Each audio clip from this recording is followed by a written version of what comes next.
Ladies and gentlemen, welcome to the Get Sheared podcast, home of people, politics, and popular culture. I'm your host, Austin Creed. I want to welcome you into the show. Oh, my friends, we got a real good one today.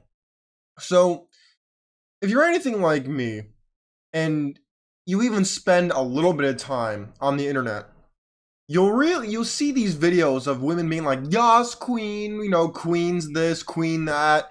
Women like to call themselves queens, as in they have like queen energy and they want to be out here and they want to say, "We will expect nothing less but our king, and we need to raise our standards." That's very interesting. Yes, it was very interesting.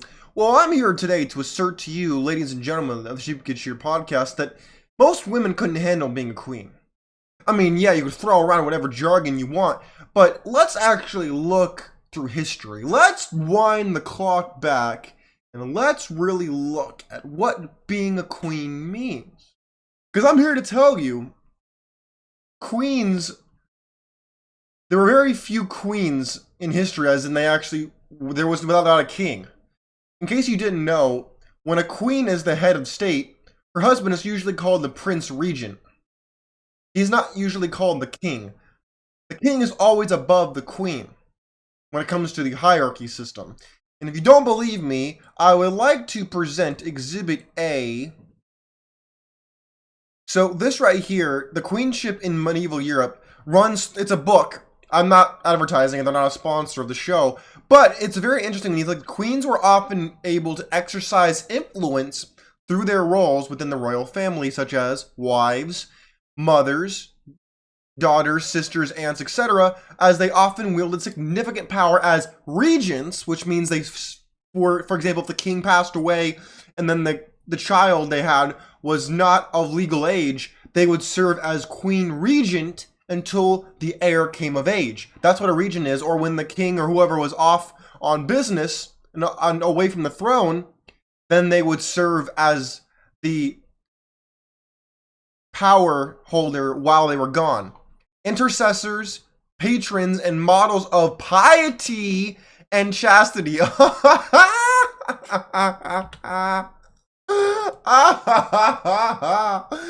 you see that? Wait, no. Hold on. Let's go back. Models of chastity and piety. My friends, please, do you want to sit here and tell me that these women you see on TikTok, Instagram, YouTube, whatever, that they're examples of piety and chastity? You gotta be out your damn mind to say something like that. Yo, dude, I'm not making this up. This is not written by me. This is not my book. Who wrote this book? Oh, a book written by, a woman. Oh, really? Oh my god. Bro, this is what I'm talking about. See, right here, I hadn't even gotten in the juicy parts yet, and this is it right here. Models of piety and chastity. Oh, so you mean you shouldn't be thoughting on Instagram? You shouldn't be saying, "Oh, I slept with 50 million dudes and Shad won't commit to me"? That's not what a queen did. Queen said, "I ran the household, I was traditional, I was an example of piety and chastity. I wasn't an example of 304 culture and single motherism." Oh my god. Yo. Yo, man.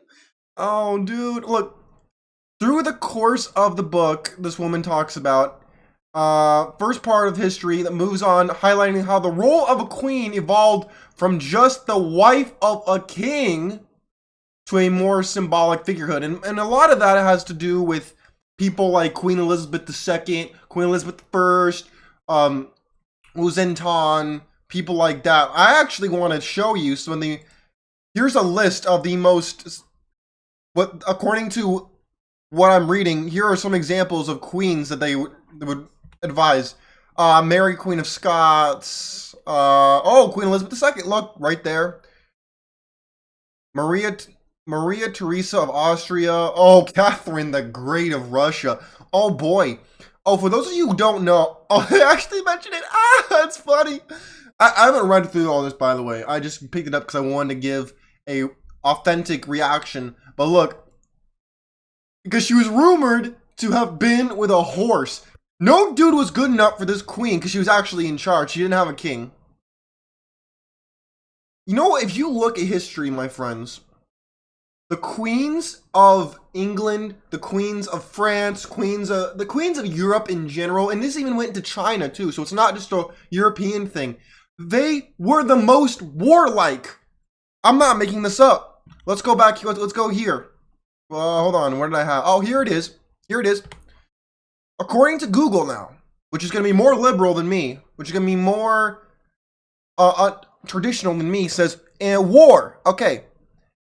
War. Married queens were more likely than kings to wage war alongside their allies. In other words, when the queen was the head of state, they were more likely to wage war than the men. Oh, so you mean to tell me they weren't more peaceful? They didn't just talk everything out nice and peaceful. No, they took what they wanted like everybody else. In fact, look at this. If you think it's just a white person thing, you're mistaken. This goes to Empress Wu Zehao. I'm sorry, I don't want to mispronounce that. I really don't know how to pronounce it. I've only read her name. I've never actually heard someone say it. She was the first and only emperor of China. And look at this. Look, my friends. Look. This one I did read a little bit. Where is it? Oh, she remains a controversial figure as she was one of the most cruel rulers in Chinese history. Oh, so she wasn't really nice, huh? She actually was really ruthless and treated her enemies like actual enemies, not like, oh, they were so peaceful. Like, you ever heard that in Congress, for example? They say that, oh, well, and if the world was run by women, it'd be a lot more peaceful and loving and whatnot. Not according to history. Not according to what I'm reading right now. It says the exact opposite is true. In fact, women were more warlike than the men. Now, because there are more men rulers, that gets overshadowed. But that's why I'm telling you, most women cannot submit. Again, let's go back to this. They can't even do this. Where was it? Oh, here it is. They can't even do this. Models of chastity and piety. They can't even do that. Because when they try, they end up like Catherine the Great of Russia, who they say, oh, it didn't include a horse. Yeah, that's not what I heard. So, okay. We can agree to disagree, but that's not what I heard. But look at this. Catherine the Great, another successful woman empress. Look at that. Major new territory was acquired. I'm not saying they're wrong for doing this. I'm saying they're wrong for lying to you about it. That's what gets my goat, is they lie about it. My friends, what do you think about this? What are your thoughts on this? I guarantee you, I'm not the only person who's fascinated by this. Because don't get me wrong, there have been good queens. Queen Elizabeth I and Queen Elizabeth II, from what I know, were great rulers. But they want to sit here and tell you, like, women on social media, yes, queen, this queen, that queen, her queen, this queen, their queen. They don't even know what the word means. They don't understand the historical context. And most women can't even handle being a queen. Because queens are subservient to the kings unless they're the head of state. And most of the time they weren't. They can't even do that right. They can't even be subservient to a king. They want a king, but they can't be subservient to a king. All these queens out here want a guy, but they don't realize that kings can have their pick of the litter. Here, in case you think I'm making up, queens were often enlisted by their husbands to help them rule in ways that kings are less inclined to do. But kings also had women on the side, by the way. My friends, what do you have to say about this? Am I alone with my caring about this? I don't think so. I find it comical, to be honest with you. I think it's hilarious. To me, I find it really, really funny. And there are very few queens, I get that. But you can't look over the data. It's unbelievable to me. My friends, stay informed, stay vigilant, and please, please question everything. I'm out of here. Peace.